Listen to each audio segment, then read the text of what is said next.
திருமால் மீது கருணை கொண்டு அந்த சக்கரத்தை கொடுத்ததையும் பிரம்மனுக்கு வாள் கொடுத்த செய்தியை நாம் இதுக்கு முந்தின திருமந்திரங்கள்ல பார்த்தோம். இந்த சக்கரத்தை கொடுத்த செய்திகளை 4 திருமந்திரங்களால் திருமூலர் கொஞ்சம் விரிவாக பேசுகின்றார். மால் போதகன் என்னும் வன்மைக்கு இங்கு கால் போதகம் கையினோடு அந்தர சக்கரம், ஆங்காரம் கால்போதம் கையினோடு அந்தர சக்கரம், மேல் போக வெள்ளி மலை அமரற்பதி பார்போகம் ஏடும் படைத்து உடையானே என்று திருமால் அறத்தை அறிவுறுத்துகின்ற ஆசிரியனாக, அதனால்தான் மால் போதன், போதன்னா போதிப்பவன் அர்த்தம். போதகன்றதுக்கு பேர் என்னது? போதிப்பவன்.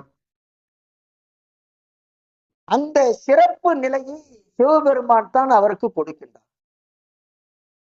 அப்படி கொடுத்த நிலையில அந்த திருமால் என்ன செய்கிறார் சொன்னா, ஆங்காரம் கால்போதம் கையினோடு, இந்த உலகத்துல செருக்கு உற்று அந்த கீழோர்களுடைய அகங்காரத்தை வெளிப்படுத்துகின்ற பொழுது, அகங்காரத்தை வெளிப்படுத்துகின்ற போது அதை தண்டிக்கக்கூடியவனாக இந்த காத்தல் கடவுளாக இருக்கின்ற அந்த திருமாலுக்கு ஒரு படைக்களம் வேண்டும் என்பதற்காக இந்த சக்கரத்தை அவனுக்கு அருள் செய்கிறான். அவன் கேட்டதற்கு இணங்க அப்படி கொடுத்த பிறகு அந்த சக்கரம் மேல் போக மேலே சென்று அடித்து நிலைநிறுத்தும்படியாக இருக்கின்ற நிலையில் யாரு? வெள்ளிமலையில் திருக்கையிலையில அமரர்பதி தேவர்களுக்கு தலைவனாக இருக்கின்ற சிவபெருமான் பார்போகம் ஏழும் படைத்து உடையான், இந்த 7 உலகத்து இன்பத்தையும் படைத்துள்ளான் என்று சொல்லுகிறார். அப்போ சிவபெருமான் திருமாலுக்கு காத்தற் தொழிலை செய்வதற்கு ஏதுவாக, அதை இனிதே நடத்துவதற்காக அவனுடைய வேண்டுகோளை ஏற்று அந்த சக்கரத்தை அவனுக்கு கொடுக்கின்றான். அப்படி கொடுத்தது மட்டுமல்லாமல் இந்த திருமால் உலகத்திலே மட்டும் இல்லை, எல்லா உலகத்திலும் 7 உலகத்திலும் இன்பத்தை படைத்து கொடுத்திருக்கக்கூடியவன் யார் என்று சொன்னால் சிவபெருமானே. அவன் படைத்து கொடுக்கவில்லை என்று சொன்னால் வைகுந்தத்திலேயும் கூட, அந்த விஷ்ணு உலகத்திலேயும் கூட திருமால் இனிது இருக்க முடியாது. ஆகவே அதுவும் பெருமானுடைய பெருங்கருணையே என்று திருமூலர் மிக தெளிவாக பேசுகிறார். அதனாலதான் நீங்க பார்த்தீங்கன்னு சொன்னா ஒரே ஒரு செய்தி நாம மனசுல வச்சுக்கிட்டோம்னா பெருமானுடைய அந்த தலைமை தன்மை தெரியும். இது திருமால் வழிபட்ட தலம், இது இந்திரன் வழிபட்ட தலம், இது சந்திரன் வழிபட்ட தலம், இது புதன் வழிபட்ட தலம், இது உமை வழிபட்ட தலம், இது முருகன் வழிபட்ட தலம், இப்படியெல்லாம் சொல்லி கொண்டிருக்கிறோமே தவிர எங்கேயாவது சிவன் வழிபட்ட தலம் இருக்கா? திருவையாறுல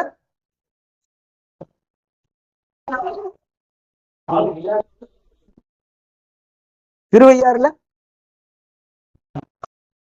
அப்படியா? சிவபெருமானே சிவனுக்கு வழிபாடு பண்றாரு. எனக்கு புதுசா இருக்குது தகவல் இது.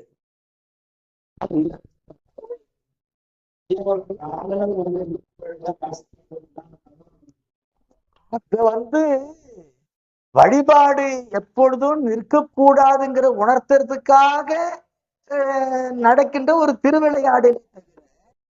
எந்த இடத்திலையும் இப்ப சந்திரன் பெருமானை வழிபாடு பண்ணான்னா எதுக்கு வழிபாடு பண்ணா? தனக்கு அருள் வேண்டும் வழிபாடு பண்ணான் இல்லையா? திருமால் வழிபாடு பண்ணான்னா எதுக்கு பண்ணா? சக்கரம் வேணும்னு பண்ணான் இல்லையா? இப்ப இந்திரன் எதுக்கு வழிபாடு பண்ணா? இழந்த அழகையெல்லாம் பெறணும்னு வழிபாடு பண்றான். இப்படி ஒவ்வொருத்தரும் ஒரு காரணத்தோடு ஒரு தேவையோடு வழிபாடு செய்கிறார்கள். அந்த மாதிரி எந்த இடத்துலையுமே பெருமான் யாரையும் வழிபட்டதா இல்லையே இல்லையா? இந்த தெய்வத்துக்கும் கடவுளுக்கும் உள்ள வித்தியாசம் சொல்றேன். சிவபெருமான் ஏன் கடவுள்னு சொல்றோம், மற்றவங்க எல்லாம் தெய்வம்னு சொல்றேன்னு சொன்னா, சிவபெருமானுக்கு 1000 பேருன்னு சொன்ன இல்லையா? அதுல ஒரு பெயர் சேந்தரியா கையில.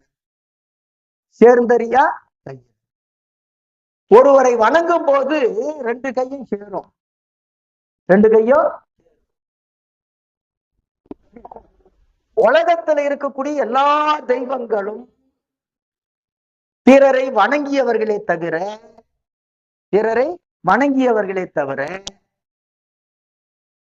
வணங்காதவர் என்று யாருமே கிடையாது.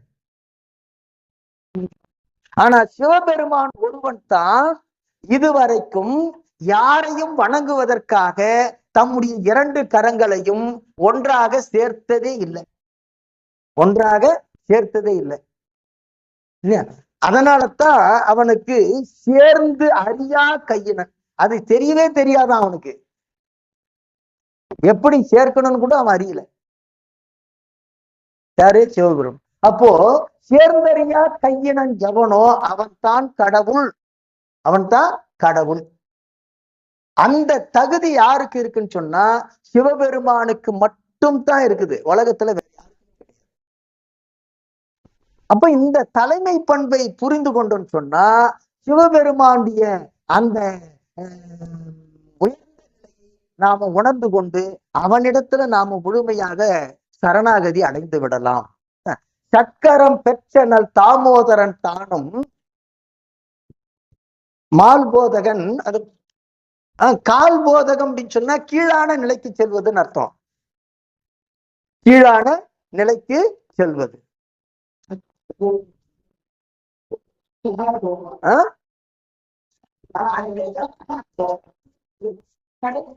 கடைசி அடியில பார்போகம் தானே. பார்போகம்னா உலகம், பாருன்னா உலகம், உலகத்தில் இருக்கக்கூடிய இன்பம் போகம்னா இன்பம். எத்தனை? 7 பார்போகமும்.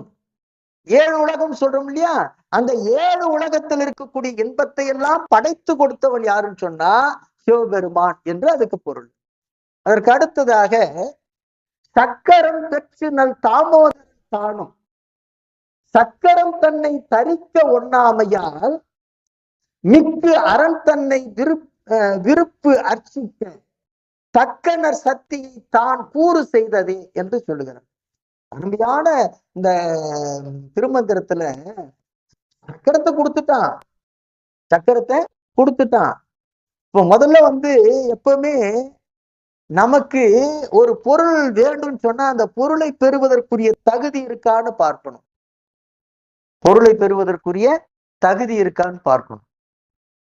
நம்ம வீட்டுல பார்க்கலாம், நமக்கு தேவையே இல்லாத பொருள் எல்லாம் நம்ம வீட்டுல இருக்கும். ஏன்னா அவ்வளவு ஆசை. அது நமக்கு தேவையில்லை, பயன்படுத்தவும் மாட்டோம். ஆனா அதை யாருக்கும் கொடுக்கவும் மாட்டோம்.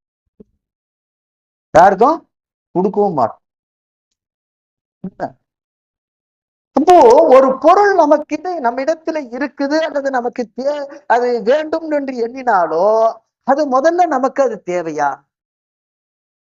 அதை பெறுவதற்குரிய தகுதி நமக்கு இருக்கா? இதையெல்லாம் நாம சிந்திக்கணும். அது நல்லா இருக்குது, ஆற்றலுடையதா இருக்குதுன்னு சொல்லி உடனே கேட்டு வாங்கிட்டா மட்டும் போதாது. திருமாலுக்கு அந்த எண்ணம் தான். சக்கரை இவ்வளவு வலிமையுடையதுன்னு பார்த்தா அப்படி இல்லையா? பார்த்த உடனே ஆஹா, இந்த சக்கரை நம்ம கிட்டதான் இருக்கணும். அதாவது பார்க்கடல்ல இருந்து வந்தது இல்லையா, விஷத்தை தவிர வேற எதையாவது நம்மளுக்கு கொடுத்தாங்களா?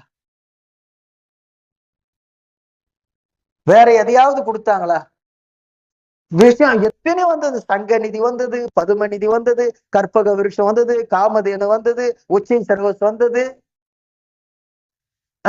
இதெல்லாம் எதுல இருந்து வந்தது? எல்லாம் பார்க்கடல்ல இருந்து தானே வந்தது. எதையுமே கொடுக்கலையே. என்ன இதெல்லாம் அவங்களுக்கு தேவையில்லாதது எது? விஷயம். அதனால என்ன பண்ணிட்டாங்க, அத நம்மளுக்கு கொடுத்துட்டாங்க. எப்பவுமே முதல் விளைச்சல் பெருமானுக்கு. பார்க்கடல்ல கடைஞ்ச போது முதல் விளைச்சல் விஷம் தானே வந்துச்சு. அதனால அதை என்ன பண்ணிட்டாங்க, நம்மால அதை பத்தி எல்லாம் கவலைப்படல. ஏண்டா பாவீங்க விஷத்தை கொடுக்குறீங்க, அப்படின்னு என்ன பண்ணல, வருத்தப்படல, பெருங்கருணையோடு அதை ஏற்றுக்கொள்க. இந்த ஆட்சி யாருக்காவது வருமான்னு சொன்னா யாருக்கும் வராது, வேற யாருக்கும் வராது. அப்போ இந்த சக்கரத்தை சலந்தரனை பிளந்த அந்த சக்கரத்தை பார்த்த உடனே திருமால் தான் முதல்ல கேட்கிறேன், எனக்கு கொடுத்துறேன் அப்படின்றார். கொடுத்துட்டான் இல்ல, சக்கரம் பெற்று நல் தாமோதரன் தானும் சக்கரம் தன்னை தரிக்க ஒண்ணாமையால் வாங்கிய சக்கரத்தை பிடிக்க முடியல, வாங்கிய சக்கரத்தை பிடிக்க முடியல, சக்கரத்தோட சேர்ந்து கீழே விழுறாரு. யாரு? திருமால். தூக்க முடியல, தூக்க முடியல. அதுக்கப்புறம் தான் தெரிஞ்சது, ஆஹா இந்த சக்கரத்தை சலந்தரம் தூக்கி வச்சுட்டான் தலையில. யார் தூக்கி வச்சுட்டான்? சலந்தரம் தூக்கி வச்சுட்டான். ஆனா திருமாலால என்ன பண்ண முடியல, தூக்க முடியல. இப்ப தெரியுதா, சலந்தரனை விட திருமால் ஒன்றும் பெரிய பலசாலி இல்லைன்னு தெரியுது.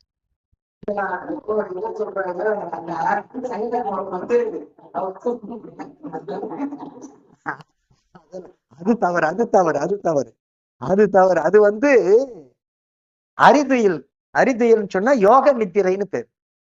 அது என்னது? யோக நித்திரை. அந்த கோலம் வேறு. அதனால சக்கரத்தை தூக்க முடியாது. அது அவ்வளவெல்லாம் திருமாலை இழிவுபடுத்துறதுங்கிறது ஏற்புடையது.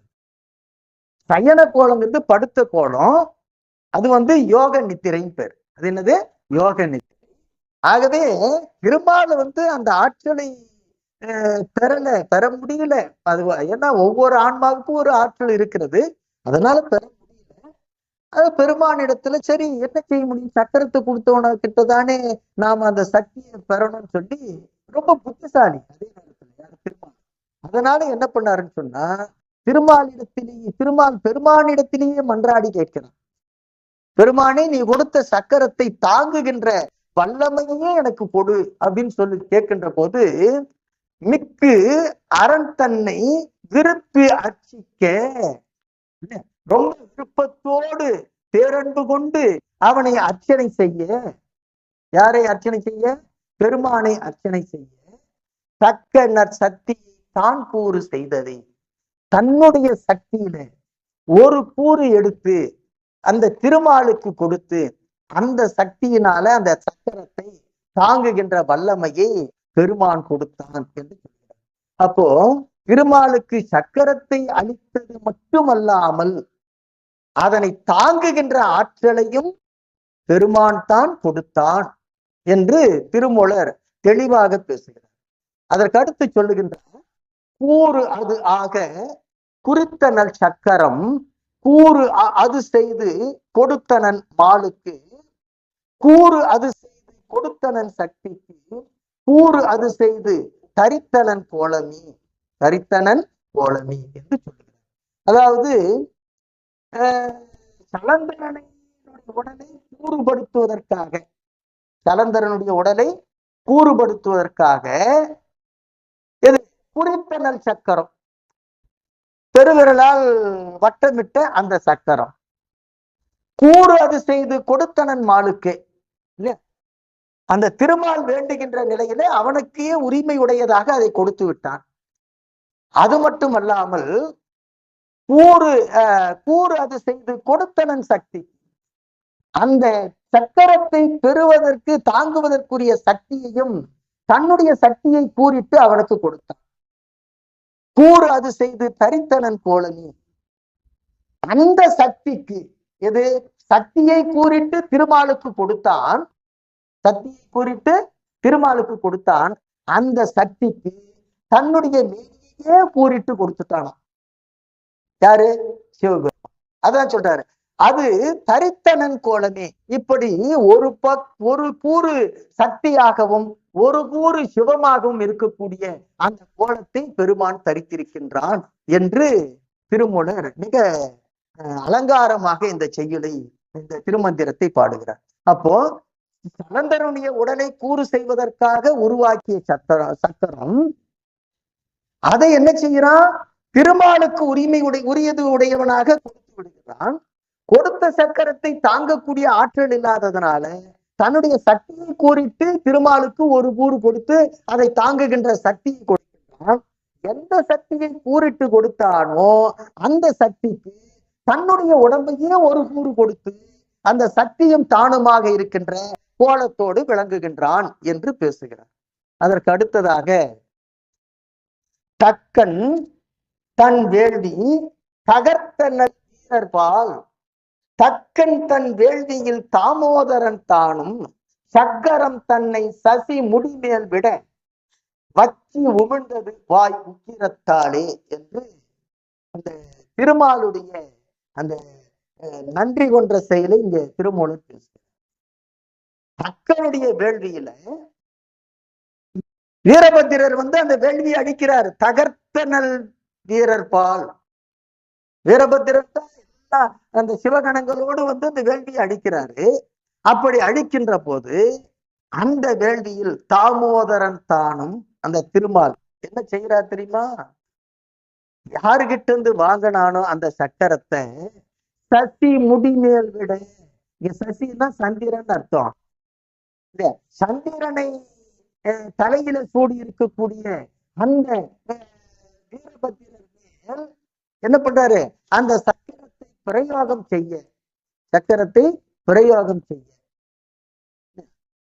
இப்ப எவ்வளவு அறிவீனமான செயல் பாருங்க, எவ்வளவு அறிவீனமான செயல் பாருங்க. அந்த செயலை செய்தவர் யாருன்னு சொன்னா திருமால். அப்ப என்ன பண்றாரு வீரபத்திரரு? வாய் உக்கிரத்தாலே வற்றி உமிழ்ந்தது என்று சொல்லுகிறார். கோபத்தோடு அப்படின்னா இருப்பாரு. பறந்து வந்த அந்த சக்கரம் அப்படியே எல்லாத்தையும் அறுத்து தள்ளுவது போல சுற்றி சுழ வந்த அந்த சக்கரமானது இந்த ஓங்கார சத்தம் கேட்ட உடனே அது அப்படியே ஒளி மங்கி, வச்சின்னா வெட்கப்பட்டுன்னு அர்த்தம், நாணின்னு பொருள். அது வலி இழந்து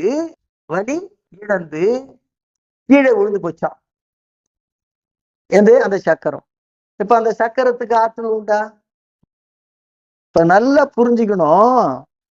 எப்பவுமே ஒரு கருவி இருக்குன்னா அந்த கருவி யாருடைய கையில் இருக்குதோ அவங்களுடைய ஆற்றலை பொறுத்துதான் கருவி செயல்படும்.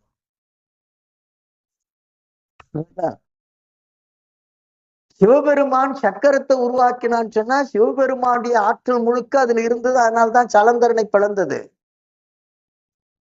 சிவபெருமானுடைய ஆற்றலை விட மேலான ஆற்றல் திருமாலுக்கு இல்லை. அதனாலதான் அந்த சக்கரத்தை என்ன பண்ண முடியல, தூக்க முடியல. ஏன்னா அந்த சக்கரம் முழுக்க யாரு? சிவபெருமானுடைய சக்தி அதுல இருக்கு, ஆற்றல் இருக்குது. அதனால தூக்க முடியல. சக்கரங்கிறது ஒரு கருவிதான். ஆனா அந்த கருவியை யார் உருவாக்குனவன்? ஆற்றல் மிக்க பெருமான். ஆற்றல் மிக்க பெருமானுடைய அந்த கருவி சலந்தரனை பிளந்தது. ஆனா அந்த ஆற்றல் மிக்க சக்கரத்தை யாரால தூக்க முடியல? திருமாலால தூக்க முடியல. அப்ப என்ன பண்ணணும்? அந்த ஆற்றலுடைய சக்கரத்தை தூக்குகின்ற ஆற்றல் யாருக்கு உண்டோ அவன் தானே கொடுத்தாகணும். அதனாலதான் பெருமான் கொடுக்கிறான். இவ்வளவையும் தெரிந்து கொண்ட பிறகு வந்திருக்கக்கூடியவர் யாரு தெரிஞ்சு என்ன பண்றாரு? சக்கரத்தை பிரயோகம் பண்றாரு இல்லையா? மூளை இருக்கணும் இல்ல, இது என்ன ஆகும் சொல்லி. இந்த மாதிரி ஒரு நிலையில் தான் சிவபெருமானுடைய அந்த ஆற்றல், அந்த சக்கரத்தை அவன் நினைச்சா சக்கரத்துக்கு ஆற்றலையும் கொடுக்கலாம், சக்கரத்தைய மங்கி போகவும் செய்யலாம். இப்போ அந்த காலத்துல போரில போது ஒவ்வொரு அஸ்திரத்துக்கும் ஒரு மந்திரம் உண்டு. நாம ராமாயணம் மகாபாரதத்திலாம் பார்க்கிறோம்ல, நாராயணாஸ்திரம், பிரம்மாஸ்திரம், வருணாஸ்திரம், அக்னி ஆஸ்திரம் அப்படின்னு எல்லாம் சொல்றாங்க இல்லையா? இந்த அஸ்திரத்துக்கெல்லாம் அம்பு ஒன்றுதான்,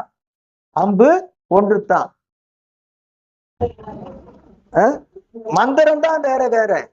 ஒரே ஒரு அம்பு எடுத்து அந்த மந்திரத்தை சொன்னா அது நெருப்பா போகும். அதே அம்பை எடுத்து மந்திரத்தை சொன்னா தண்ணீரை பீச்சி அடிக்கும். அதே அம்ப மந்திரத்தை சொன்னா நாகமாக சீறிக்கிட்டு போகும். இப்ப அம்பு ஒண்ணுதானே.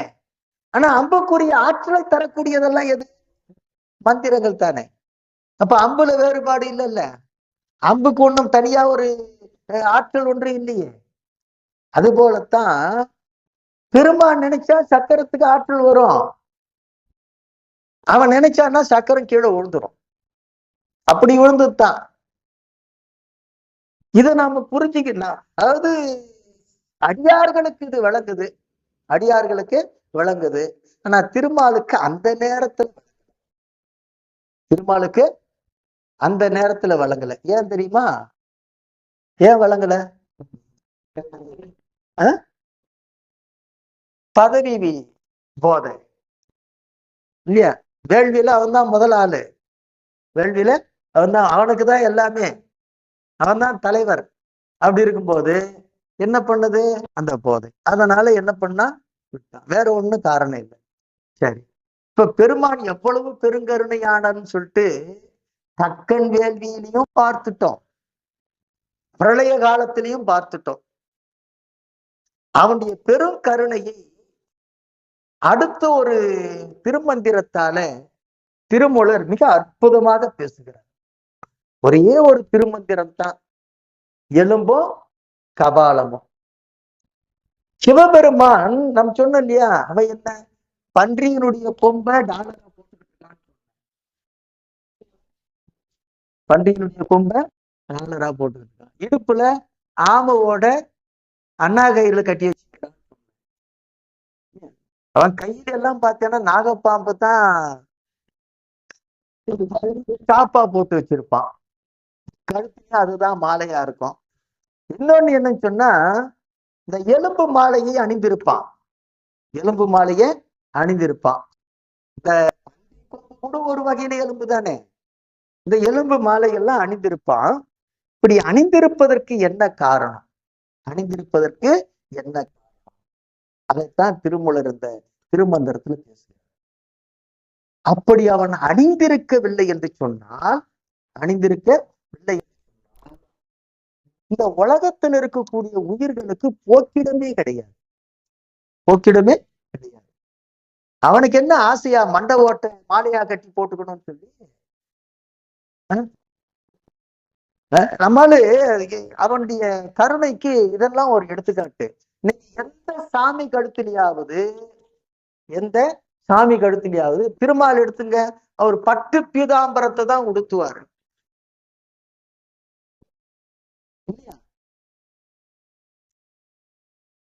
அதே நேரத்துல அவருக்கு ரொம்ப என்னதுன்னா அபிஷேகம், அலங்காரம், இதெல்லாம் யாருக்குரியது? பெருமாளுக்குரியது. நம்மளுக்கு அதெல்லாம் கிடையாது.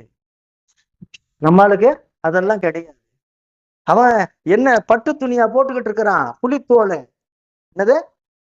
புலித்தோலை தானே போட்டு வச்சிருக்கிறான்.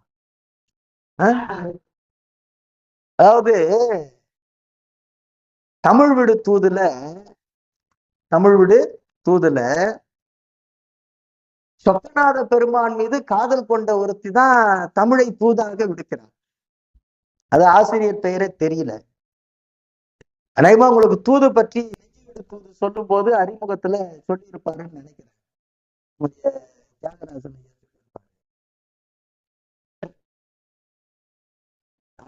10 பொருள்களை தூதாக விடுவாங்க. அன்னம் முதலாக தூது விடுவாங்க. இல்ல, இந்த சொக்கநாத பெருமான் மீது காதல் கொண்டவ தமிழை ஏன் தூதா தேர்ந்தெடுத்தங்கிறதுக்கு அந்த 10ல தமிழ் வராது. ஆனா அந்த தமிழை ஏன் தூதா தேர்ந்தெடுத்தேன்னு சொல்லி சொல்றான். அந்த 10ஐயும் விட்டுட்டு தமிழை தூதா தேர்ந்தெடுத்ததுக்கு காரணம் என்னன்னு சொல்லி அதுக்கு ஒரு பெரிய பட்டியலே போடுறாரு. ஏன்னா தூது யாருக்கு போகணும்? சிவபெருமானுக்கு. யாருக்கு? சிவபெருமானுக்கு. இப்ப சிவபெருமானுக்கிட்ட தூதா அனுப்பக்கூடிய பொருள், தூதா போகக்கூடியவங்க சிவபெருமான் விரும்பக்கூடிய ஒன்றா இருந்தா தான் அவன் சொல்றது கேட்கும் இல்லையா? பெருமான் கேட்டுக்குவான். இல்லைன்னு சொன்னா போன்னுடுவான் இல்லையா? யாரு மூலமா இந்த வேலையை செஞ்சா நடக்குமோ அவங்க மூலமா தானே நாம செய்யறோம் இல்லையா? எல்லாருக்கிட்டையும் இந்த வேலையை விடுறது இல்லையா? அப்போ இவன் நினைக்கிறா, இந்த ஏன் இந்த வண்டை தூதா அனுப்பலாமா அப்படின்னு சொன்னா அது சரியா வராது. ஏன்னா ஏற்கனவே அந்த வண்டு பார்த்து ஒரு அதட்டு போட்டு இருக்கிறாரு. யாரு? சிவபெருமான். என்னது? காமம் செப்பாது கண்டது மொழியுமோ. எது? அந்த பெண்களுக்கு கூந்தலுக்கு மனம் உண்டா இல்லையா அப்படிங்கிற கேள்விக்கு இல்லையா அந்த தும்பியை பார்த்து ஒரு அதட்டு போட்டு கேட்கிறாரு இல்லையா, அது பயந்து ஓடி போயிடுச்சான். அதனால சிவபெருமானா நான் கிட்ட கூட வரமாட்டேன் அப்படின்னு என்ன பண்ணுதோ அந்த வண்டு ஒதுங்கிடுச்சான். சரி, கிளிய தூதா அனுப்பலாமான்னு பார்த்தா பக்கத்துல மீனாட்சி கையில ஒரு கிளி இருக்குது. மீனாட்சி கையில ஒரு கிளி இருக்குது. தன்னுடைய இனத்துக்கு துரோகம் பண்றதுக்கு அது நினைக்காது. மீனாட்சிக்கு சக்களத்தியா தானே நாம போறோம். அதனால நாம தூதா கிளி அனுப்பணும்னா இது ஒழுங்கா போய் தூது சொல்லாது. ஏன்னா அந்த கிளியை பார்த்த உடனே இது மனசு மாறிடும். சரி, மான தூதா அனுப்பலாமான்னு பார்த்தா அந்த ஆள் இடுப்புல புலித்தோலை கட்டி வச்சுங்கிறான் இல்லையா. அந்த புலித்தோலை பார்த்த உடனே அது என்ன ஆகும்?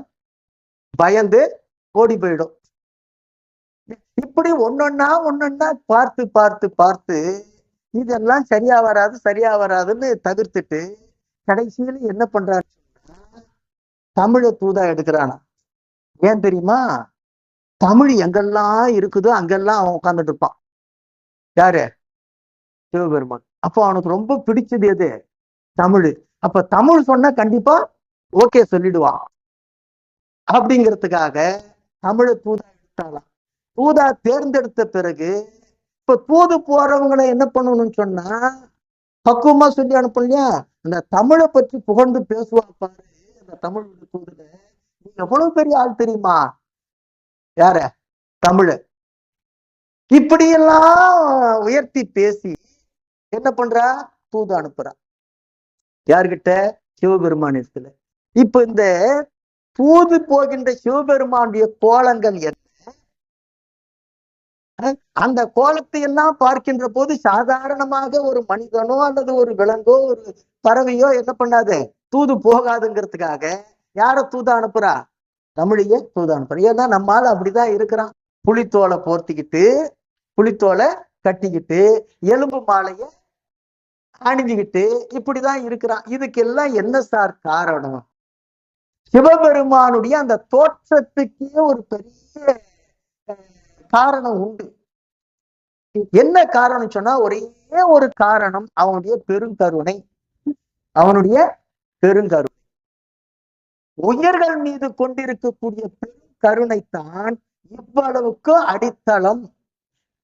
இவ்வளவுக்கும் அடித்தளம். அதனால தான் அவன் என்ன செய்திருக்கிறான் சொன்னா இந்த தோற்றத்தோடு அவன் இருக்கின்றான். தோற்றத்தோடு அவன் இருக்கின்றான். இது எல்லாரும் தேநீர் அருந்தியாச்சா? சரி, இன்றைக்கு இந்த பாடப்பகுதியோடு நிறைவடைகிறது எலும்பும் கபாலமும். அப்போ சிவபெருமானுடைய தலைமைத்தன்மை முதன்மைத்தன்மையை உணர்த்துகின்ற வகையில பிரளயத்தில எல்லாம் அடிந்த நிலையிலும் அவன் தான் இருக்கின்றான் என்ற செய்தியை பார்த்தோம். சீர்காழியில் இருக்கக்கூடிய தோணியப்பருடைய கூட அதைத்தான் உணர்த்துது. பிரளய வெள்ளத்திலையும் இந்த உயிர்களை காப்பதற்காக பெருமான் என்ன செய்யணும்? தோணியப்பராக தோன்றுகிறான் என்பதை நாம அந்த தளத்துல நாம பார்க்கிறோம். அதுபோல அவனுடைய முதன்மைத்தன்மையை அவனுடைய கருணைத்தன்மையை உணர்த்துகின்ற வகையில எல்லா தேவர்களை காட்டிலும் மேலானவன், எல்லா தெய்வங்களை காட்டிலும் மேலானவன் என்பதை உணர்த்துகின்ற கோலம் தான் இந்த கங்காள கோலம் என்று பெயர். இதுக்கு என்னன்னு பேருன்னு சொன்னா கங்காள கோலம். அதாவது எலும்பு மாலையோடு இருக்கின்ற கோலத்துக்கு பேர் கங்காள வடிவம். கங்காளம்னா எலும்புன்னு அர்த்தம். கங்காளம்னா என்னது? எலும்பு. அந்த எலும்பு வடிவ எலும்போடு தோன்றுகின்ற அந்த முதுகெலும்போடு மண்டை ஓட்டு எலும்போடு பெருமான் காட்சி கொடுக்கின்ற கோலத்திற்கு பேரு கங்காள தோற்றம் என்று. இது எதற்காக என்று சொன்னால் இப்ப இந்த ஓடா இருக்கக்கூடியவங்க எல்லாம் யாரு? யாரு இந்த ஓடு, இந்த கபாலங்கள்லாம் யாரு அப்படின்னு சொன்னா 100 கோடி பிரம்மரும் நொந்தினர், 6 கோடி நாரணரும் அங்கனி, கங்கை மணல் எண்ணில் யாரு? இந்திரன். ஈறு இல்லாதவன் ஈசன் ஒருவனி. ஈறு இல்லாதவன் ஈசன் ஒருவனி. அப்போ பிரம்மா செத்து போயிருக்கிறான், திருமாலு செத்து போயிருக்கிறான், தேவேந்திரன் செத்து போயிருக்கிறான். இப்ப இவங்க எல்லாம் யாரு? தேவர்கள். இவங்க எல்லாம் யாரு? தேவர்கள். ஆனா சாகாத இருக்கிறவங்க யாரு? சிவபெருமான் ஒருவனே இல்லையா? இப்ப செத்து போன இந்த தேவர்களுடைய, அந்த பிரம்மாவுடைய, திருமாலுடைய, இந்திரனுடைய அந்த மண்டை ஓடுகளை எல்லாம் மாலையாக கோத்து அணிந்து கொண்டிருக்கிற அந்த தோற்றம் எதை உணர்த்துகிறதுன்னு சொன்னா, இவங்கெல்லாம் தேவர்கள், மனிதர்கள் இல்ல. யாரு? தேவர்கள். தேவர்களுக்கே இந்த கதி, தேவர்களுக்கே இந்த கதி. அப்போ மானிடர்களுக்கு சொல்ல வேண்டியதில்லை. புரியுதா? அப்போ இவங்களை எல்லாம் இறந்து அவங்களுடைய மண்டை ஓட்டி மாலையாக அணிந்து கொண்டிருக்கிறேன். இது யாரு? இவன் தான் முதல் பிரம்மா. இவன் யாரு? 100வது பிரம்மா. எண்ணுகிறார் எத? மண்டை ஓட்ட. அப்போ 100 கோடி பிரம்மரும் நொந்தினர். எத்தனை பிரம்மான்னு தெரியலையே, 100 கோடி சொல்லியாச்சு. திருமால் அந்த மாதிரி 6 கோடி நாரணரும் அங்கனே. தேவேந்திரன் எத்தனை பேர் இருந்திருப்பான்? அது எண்ண முடியாதுன்ட்டாரு. ஏன்னா கங்கை மணலை எண்ண முடியுமா? எண்ணி பார்த்தீங்கன்னா அவ்வளவு பேர் இந்திரன் சொல்லிட்டாரு. இப்ப இவ்வளவையும் மாலையாக அணிந்து கொண்டிருக்கக்கூடியவன் யாருன்னு சொன்னா சிவபெருமான் ஒருவனி. சிவபெருமான் ஒருவனி. அப்ப இந்த காபாலிக தோற்றம், அதாவது கங்கால தோற்றம் இருக்கிறது, இந்த தோற்றம் எதற்காக அப்படின்னு சொன்னா, ஈறு இல்லாதவன், எல்லாவற்றையும் எல்லாரும் அழிந்து போனாலும் முதன்மையாக விளங்கக்கூடியவன் சிவபெருமான் என்பதை உணர்த்துவதற்காகத்தான் இந்த செய்தியை, இந்த தத்துவத்தை உணர்த்துகின்ற தலங்களுக்குத்தான் காயாரோகணம் என்று பெயர். என்ன ரோகணம்? காய ஆரோகணம். காய ஆரோகணம், காயாரோகணம். ஆரோகணம் சொன்னா எழுந்தருளுவது, மேற்கொள்வது. காயம்னா என்ன? உடம்பை தாங்கி கொண்டிருப்பது காய ஆரோகணம். உடம்பை தாங்கி கொண்டிருப்பது எது? காய ஆரோகணம். இத மருவி சொல்லாக காரோணம், காரோணம் என்று சொல்லப்படுகிறது. திருநாகை காரோணம், திரு நாகை காரோணம். அதாவது காய ஆரோகணம் என்பது காரோணம் என்று மருவியது. அப்படி எலும்பும் கபாலமும் ஏந்தி எழுந்த வலம் பன்மணி முடி வானவர் ஆதி, எலும்பும் கபாலமும் ஏந்திலன் ஆகில் எலும்பும் கபாலமும் இற்று மண் ஆமே என்று சொல்கிறார். அதாவது இறந்தவருடைய எலும்புகள் பலவற்றையும், கபாலம் சொன்னா மண்டை ஓடுகள், அது பலவற்றையும் ஏந்தி இருப்பவன், தாங்கி இருப்பவன் யாரு? சிவபெருமான். அவ்வாறு அவன் தாங்கி காட்சி அளிக்கின்ற அந்த தோற்றம் இருக்கிறது, அது வலம் பன்மணி முடி வானவர். அதாவது அவனுடைய வெற்றிப்பாடு, அவனுடைய முதன்மைத்தன்மை, அவனுடைய தலைமைத்தன்மை. பல தேவர்கள் எல்லாம் அழிந்து போனாலும் அவர்களை எல்லாம் வெற்றி கொள்ளக்கூடியவனாக இருக்கக்கூடியவன் யாரு? ஆதி, முதல்வன். முதல்வனாக இருக்கக்கூடிய தன்மை. அது மட்டுமல்லாமல் அந்த கபாலத்தையும் எலும்பையும் ஏற்றினன் ஆகில், அப்படி தாங்கிக் கொள்ளாமல் இருந்திருவானேயானால் எலும்பும் கபாலமும் இற்று மண் ஆமி, அதெல்லாம் மண்ணோடு மண்ணாக போயிருக்கும். நமக்கு அந்த தெரிய வந்திருக்காது. ஆகவே இதையெல்லாம் உணர்த்துகின்ற வகையில தான் பெருமான் என்ன செய்கிறான்னு சொன்னா, என்னமும் சொல்ல போனா இந்த ஒவ்வொரு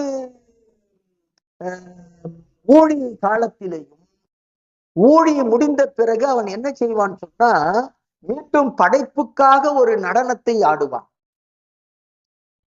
படைத்தல் தொழிலுக்காக ஒரு நடனம் இருக்கும். அந்த நடனம் தான் எல்லாம் அழிந்த பிறகு அந்த நள்ளிருளில் ஆடுகின்ற நட்டமாக அது இருக்கும். அந்த இடம்தான் மயானம் என்று சொல்லுகிறோம். அதான் என்னது? மயானம்.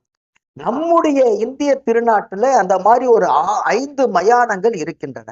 5 மயானங்கள் இருக்கு. அந்த 5 மயானங்கள்லயே மிகப்பெரிய மயான கோயில் எதுன்னு சொன்னா கடவுர் மயானம் தான். திருக்கடவுர் இல்லையா? திருக்கடவுர்ல அமிர்தகடேஸ்வரருடைய கோயில்ல இருந்து ஒரு 2 கிலோமீட்டர் தூரம் போனீங்கன்னு சொன்னா கடவுர் மயானம் என்று ஒரு கோவில் உண்டு. கடவுர் மயானம் என்று கோயில். கடவுர் எவ்வளவு பெரிய வளாகமோ அவ்வளவு பெரிய வளாகம் அந்த மயான கோயிலும். இப்ப காசியில ஒரு மயானம் இருக்கும், அதுக்கு பேரு காசி மயானம் பேரு. அடுத்தது காஞ்சிபுரத்துல ஏகாம்பரநாதர் கோயிலுக்கு முன்னாடி அந்த கொடிமரத்துக்கு எதிரே ஒரு சின்ன கருவறை இருக்கும், அதுக்கு பேரு கச்சி மயானம் பேரு. அதுக்கு பேரு என்னது? கச்சி மயானம். அப்புறம் சீர்காழியில ஒரு மயானம் இருக்கு, காளி மயானம் பேரு. அடுத்து திருநாளூர் என்று ஒரு ஊர் இருக்கிறது, அந்த ஊரிலே நாளூர் மயானம். மயானம் நாளூர் மயானம். அதுக்கு அடுத்தது கடவுர் மயானம், கடவுர் மயானம். இப்படி மொத்தம் 5 மயானங்கள். இந்த 5 மயான கோயில்களும் எதை உணர்த்துகிறதுன்னு சொன்னா, பெருமான் முற்றழிப்பு செய்த பிறகு மீண்டும் படைத்தலை உணர்த்துகின்ற வகையிலே இந்த மயான கோயில்கள் அமைந்திருக்கின்றன. ஆகவே இந்த முற்றழிப்பு செய்கின்ற போது எலும்பையும் கபாலங்களையும் அவன் ஏந்தி இருப்பது எதற்காக சொன்னா, மீண்டும் படைப்பதற்காக, மீண்டும் படைப்பதற்காக. அப்படி இல்லை என்று சொன்னால் அது இருக்கின்ற இடம் தெரியாமல் போயிருக்கும். இட்டு மண் ஆகுமே என்று திருமூலர் பேசுகிறார். இப்படி இந்த புராண தந்திரத்துல புராண கதைகள் எல்லாம் கதைகளாக நாம பார்க்காமல் அந்த கதைகளுக்குள்ளே இருக்கக்கூடிய தத்துவங்களை சிந்திக்கின்ற வகையில திருமூலர் மிக அற்புதமாக ஒவ்வொரு புராண கதையிலும் ஒவ்வொரு தத்துவத்தை வைத்து அதிலே பெருமானுடைய அந்த பேரியல்பை, அதாவது மாபெரும் கடவுள் என்கிற அந்த தன்மையை உணர்த்துகின்ற வகையிலே அவனுடைய அனாதிமுத்த தன்மையை வைத்து பேசுகின்றார். அப்படி பேசிய அந்த புராண தந்திரத்துல இதுகாரம் நமக்கு ஒரு 7 தலைப்புகள்ல சிந்திச்சு இருக்கிறோம். அடுத்தது அடிமுடி தேடிய வரலாறு, அடிமுடி தேடிய வரலாறு. அதுக்கப்புறம் இது சங்க என்ன சொல்றதுன்னு சொன்னா சிருஷ்டி என்று சொல்லக்கூடிய உற்பத்தி பத்தி பிற படைத்தல் தொழிலை, அதுக்கப்புறம் திதி என்று சொல்லக்கூடிய காத்தல் தொழில், அதுக்கப்புறம் சங்காரம் என்று சொல்லக்கூடிய ஒடுக்குதல் தொழில், இப்படி ஒவ்வொன்றையும் திரோபாவம் என்று சொல்லக்கூடிய மறைத்தல் தொழில், இப்படி ஒவ்வொன்றை பற்றியும் விரிவாக இந்த புராண தந்திரத்துல பேச இருக்கின்றார். ஆகவே இந்த எலும்பும் கபாலம் என்ற தலைப்பு வரையிலும் இன்றைக்கு நாம் சிந்தித்திருக்கின்றோம்.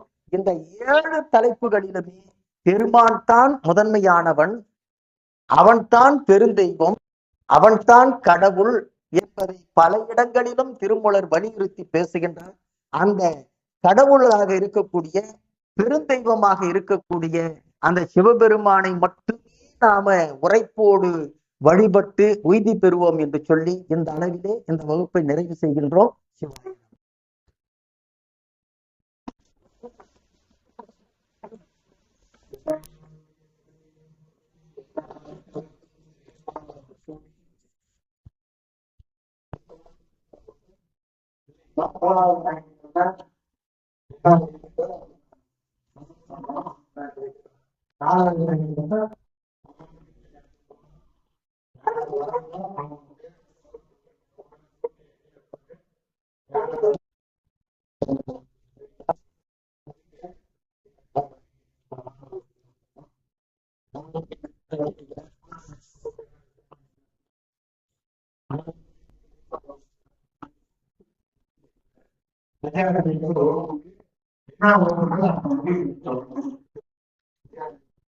என்ன